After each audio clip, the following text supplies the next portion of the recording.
അക്കരെ കൊട്ടിയൂരിൽ ഉച്ചശീവേലിക്ക് തിടമ്പെഴുന്നള്ളിച്ച ശേഷം ആനകൾ മണിത്തറയ്ക്ക് മുന്നിൽ എത്തിയപ്പോൾ കൊട്ടിയൂരിൽ തിരക്കേറി.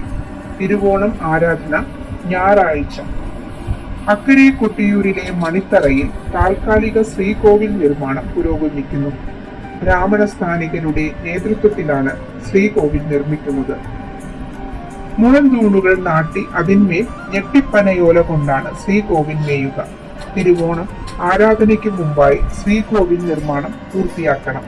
ഞായറാഴ്ചയാണ് തിരുവോണം ആരാധന. വൈശാഖോത്സവത്തിലെ നിത്യപൂജകൾ തുടരുന്നു. വ്യാഴാഴ്ചയും വലിയ ഭക്തജനത്തിരക്കാണ് അക്കരെ കൊട്ടിയൂരിൽ അനുഭവപ്പെട്ടത്.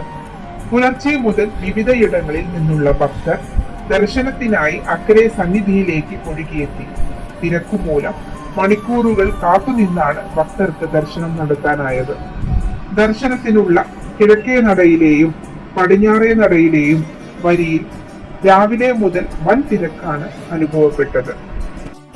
കൊട്ടിയൂർ വൈശാഖോത്സവത്തിന് ആനകൾക്ക് എപ്പോഴും പ്രത്യേകം സ്ഥാനമുണ്ട്. ശീവേലിക്ക് ദേവീദേവന്മാരുടെ തെളിവ് എഴുന്നള്ളിക്കുന്നത് ആനപ്പുറത്താണ്. കൊട്ടിയൂർ ദേവസ്വത്തിന് ഇപ്പോൾ സ്വന്തമായി ആനയില്ലാത്തതിനാൽ ഉത്സവാവശ്യത്തിന് വാടകയ്ക്കാണ് കൊണ്ടുവരുന്നത്. ഭണ്ഡാരം എഴുന്നള്ളത്ത് അക്കരെ പ്രവേശിക്കുന്നതോടെയാണ് ആനകളും അക്കരെ കൊട്ടിയൂരിലേക്ക് എത്തുന്നത്. തുടർന്ന് ദിവസവും ശീവേലിക്ക് അമ്മാറയ്ക്കൽ തറയിലെ ദേവിയുടെ തിടമ്പും മണിത്തറയിലെ ദേവന്റെ തിടമ്പും എഴുന്നള്ളിക്കുന്നത് ഗജവീരന്മാരാണ്. ദേവിയുടെ തിടമ്പ് വഹിച്ചുകൊണ്ടുള്ള ആന മുന്നിലും ദേവന്റെ തിടമ്പ് വഹിച്ചുകൊണ്ടുള്ള ആന പിന്നിലുമായാണ് എഴുന്നള്ളുക.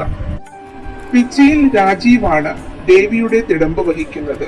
വൈശാഖോത്സവത്തിലെ ആരാധനാ ദിവസങ്ങളിൽ സ്വർണം, വെള്ളി, നെറ്റിപ്പട്ടങ്ങൾ അണിയിച്ചാണ് കരിവീരന്മാരുടെ എഴുന്നള്ളത്ത്. ഉത്സവകാലത്ത് ഭഗവാന്റെ തിടമ്പേറ്റിയ ആനകൾ മകം നാൾ ഉച്ചശീവേലിയോടെയാണ് അക്കരയിൽ നിന്ന് മടങ്ങുക. അക്കരെ കൊട്ടിയൂരിൽ വൻ ഭക്തജനത്തിരക്ക്. പടിഞ്ഞാറേ നടയിലെയും കിഴക്കേ നടയിലെയും വരികളിൽ മണിക്കൂറുകൾ കാത്തുനിന്നാണ് ദർശനം നടത്താനായത്. വൈകുന്നേരത്തോടെയാണ് തിരക്ക് കുറഞ്ഞത്.